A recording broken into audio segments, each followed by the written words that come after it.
Good morning everyone! Today is Sunday, September 7, 2025 at ipapasilip ko sa inyo itong pinagawa kong bahay. Ginawa lang nila ito nung Thursday and Friday, so bali 2 days. Napakabilis kasi prefabricated siya, inassemble na lang nila dito. So tignan natin, ganito siya ginawa at silipin natin yung loob.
At ito na nga yung finished product ng Zhongjian Company.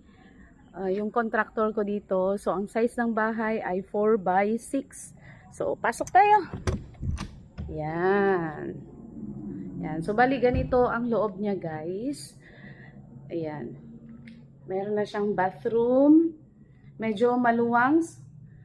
Spacious siya kasi 4x6 nga. So, kahit maglagay ka pa dito ng dalawang kama, pwede.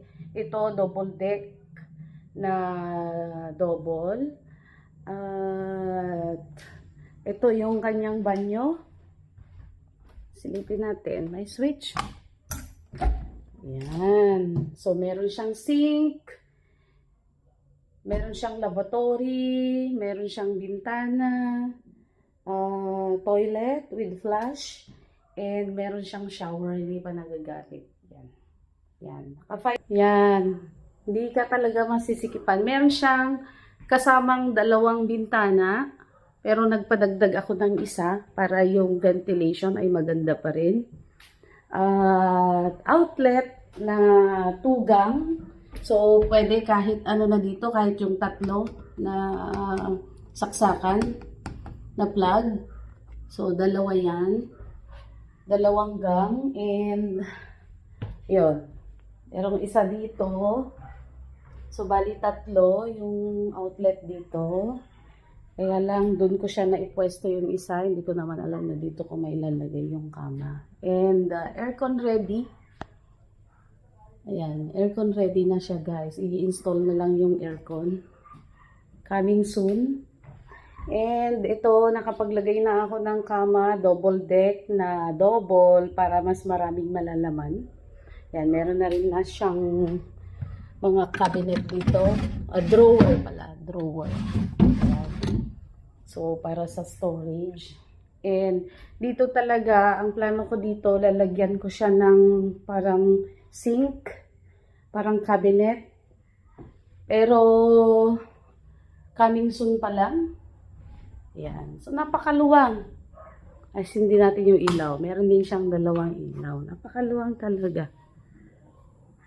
Ayan. At ito pa pala, may pull-out. Pull-out bed. Yun. Meron siyang pull-out. Ayan. Para sa extra. Ayan. Okay?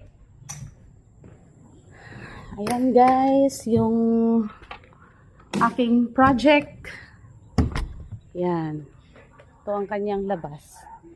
At ang daming bunga ng rambutan ko. Oh.